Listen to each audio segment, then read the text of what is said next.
ভাই আমরা সরকারের পক্ষ থেকে জনগণনা করতে এসেছি। হ্যাঁ তো করো। হ্যাঁ, তো আপনার বাড়িতে কতজন লোক আছে?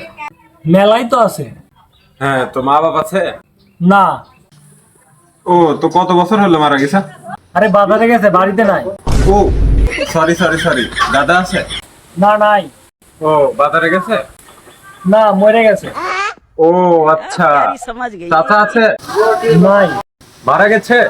আরে দোকান গেছে, বাড়িতে নাই। আচ্ছা। দাদি আছে? না, নাই। ও দোকানে গেছে? না, ও তো মরে গেছে। বাড়িতে ছোট ভাই আছে? না, নাই। দোকানে গেছে? না। মারা গেছে? না রে, ও তো স্কুলে গেছে, বাড়িতে নাই। আর কে কে আছে বাড়িতে? মেলাই তো লোক আছে বাড়ি। বড় আছে? না। মারা গেছে? না। দোকানে গেছে? না। বাজারে গেছে? না। নাকি বস্তিতে গেছে? না রে, আমার কোনো বড় আব্বা নাই, আমার বাপই তো সবচেয়ে বড়।